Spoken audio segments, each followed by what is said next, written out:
Welcome into the Oh Health Yeah podcast, brought to you by Healthy is Wellness. Thank you so much for tuning in today. It's pretty dang cool. You are a part of one of our newer episodes. This is the Breakdown series, where we're going to be breaking down health topics that people are like, what in the health does this even mean? We're going to start to break those things down. There's a lot of complicated things out there in the world of health and wellness that majority of people are like, what are these people even talking about? We're going to take some of those topics and we're going to break them down into layman's terms that we can all understand. Thank you so much for tuning in. Here we go with a breakdown.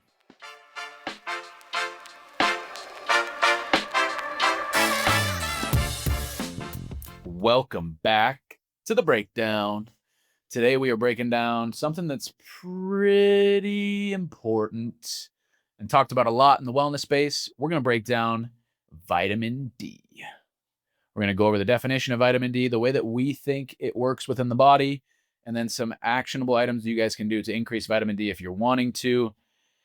With the Healthy is Wellness side of things, the way that we like to look at vitamin D is a steroidal hormone. A lot of people don't know that. Misty does a great job of explaining this to our clients as well. But vitamin D is something that is produced within the body. Oftentimes people call it the sunshine vitamin because our bodies make it when our skin is exposed to sunlight. Vitamin D levels can play into energy levels. They can play into anxiety levels, depression. They can play into libido. They play into so many different aspects of health.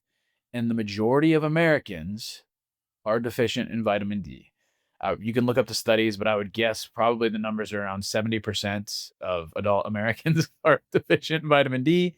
And actually, the darker your skin, the less vitamin D you absorb. So if you have dark skin complexion, the odds of you being deficient in vitamin D are actually really high. The biggest thing with vitamin D that we've found out, step one, is figuring out where you're at with vitamin D. Oftentimes people don't even know where their vitamin D levels are at. So this is something that we do within our own practice for our clients to be able to see where they're at with vitamin D because it plays into so many different aspects of health. Not only does it play into libido, energy, anxiety, vitamin D helps the body to regulate blood sugar. It helps with the immune system. It helps with blood pressure. It helps with bones and muscle strength. So vitamin D is huge. And it's something that we need to be more aware of as a society, I think. When we're thinking vitamin D and how we increase that, there's a few different buckets that we want to talk about. The first one Zach and I were talking about right before we hopped on is nutrition. What things can you actually eat to increase vitamin D levels? We like to talk to people about mushrooms. If you're a mushroom fan, that helps to increase vitamin D. Red meat's another one that's extremely beneficial. Egg yolks, tuna. Zach's favorite thing that he catches, but sometimes doesn't eat, trout. Never eat. Salmon. Those things are all extremely beneficial for increasing vitamin D if you're wanting to go the nutrition route. To say them again, mushrooms, red meat, egg yolks, tuna, trout, salmon, all those things can help to increase vitamin D. Obviously, going outside can be beneficial. Going outside doesn't necessarily mean that you're always going to increase your levels, but if you go outside, it's going to help the body to start to absorb vitamin D. We oftentimes talk with clients about like not wearing your sunglasses in the morning too. Obviously, if your eyes are very sensitive, you might have to wear sunglasses, but starting your day on your drive to work, if you're able to allow the eyes to see the sun, it helps to let the body know that it's time to start absorbing vitamin D. And it also helps with waking up in general. So the more that you can, when it doesn't hurt you, don't let it negatively impact you. The more that you can not wear your sunglasses in the morning, it can be beneficial for absorbing vitamin D. So when we're thinking nutrition, those are the foods. When we're thinking on the calm side of things, like get outside as much as you can, absorb it that way. Obviously, the supplement side of things is huge. A lot of people talk about different ways to absorb vitamin D through supplements. We like to recommend to clients D3 plus K2 due to the fact that vitamin D is fat soluble. So it makes it easily absorbable when it's paired with that K2, that healthy fat that comes with it. When it comes to recommended daily allowances, that's where we like to refer to doctors.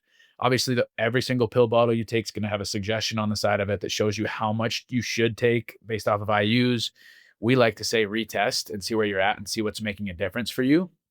Ideally, in a perfect world, we would have clients retest every 4 to 6 months to be able to say, okay, my vitamin D was here. Here's how it's changed over the course of time. And just like anything else, we want to know where that trajectory goes. But we think vitamin D is important due to the fact that it plays into so many different areas of health and specifically the mental health side of things. And it's huge here in the state of Montana for sure.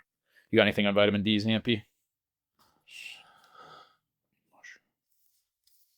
Vitamin D. I recently tested my vitamin D, and for the people that have never seen me in front of the camera, I am a fair-skinned redhead ginger. So, being that I have the least amount of melanin a person can have, you'd think I would be able to absorb the most vitamin D. But that's not the case. I tested my vitamin D probably 2 months ago in the middle of the summer, and my vitamin D levels were 12.3 nanograms per deciliter, which is at the bottom of the barrel. Like, that is terrible, awful. And it's crazy because I probably fly fish outside. I mean, a minimum, especially in the summer, of 20 hours plus a week outside. And, sunburns, tans, all of the things, but my vitamin D is just on the floor. So I am working with my doctor about supplementing and trying to get my numbers up to help with my mental health and all of the things that vitamin D helped me with. But so it's like sometimes, even though they say that the more melanin you have, the less you can absorb, it's not always the case. So I think it's just the most important part of this whole thing is just working with your doctor, getting tested in any way that you can, and figuring out where you're at.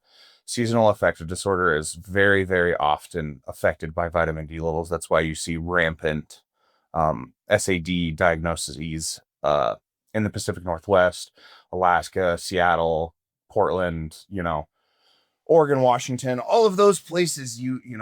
It's taking vitamin D on a daily basis is a staple living in places like that. The last thing I wanted to talk about is just to ask you, like, what are some good brands that we can trust?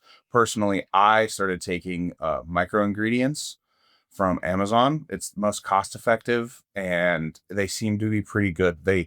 So it's vitamin D3 plus K2 with MCT oil. And again, like you said, because it's fat soluble, it has MCT oil is just coconut oil, guys. It has that coconut oil in it, which helps you absorb it a little bit better. So I am taking that. They're really small.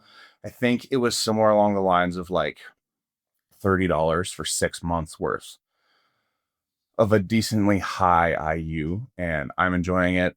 I haven't seen any bad side effects of it. I'm probably going to retest in like 2 or 3 weeks after taking it for a month and see if I'm on the right trajectory. Mm-hmm. I like the Focus Pharmacology one here in Billings. You can get that online too. I like that one because it worked for me, but my body is different than anybody else's. I went from 40 nanograms per milliliter to like 60 over the course of like 6 months. So that supplement worked for me. One of the key things with vitamin D is to know that every supplement works differently with every single person's body. So like Zach said, retest, see if it's changing, see if your numbers are actually increasing, because we don't want you wasting money on whatever supplement you decide to go with. Key things with vitamin D, though, actionable items that we want to leave you with: try to prioritize those nutrient-rich foods, the mushrooms, the red meat, the tuna, the egg yolks. If you're focused on increasing vitamin D, those can be extremely beneficial. Get outside when you can. Your body may absorb it that way. If you're looking into supplements, the big thing there, try to retest over time and make sure that what you're taking is working for you. And if you want one little hack to play with in the mornings, try to keep your sunglasses down on your drive to work if you can, but do not risk your eye health in doing so. Thank you all so much for tuning into these breakdown episodes. We love doing them for you. If you ever have anything that you want us to break down, let us know in the comments. We appreciate you all.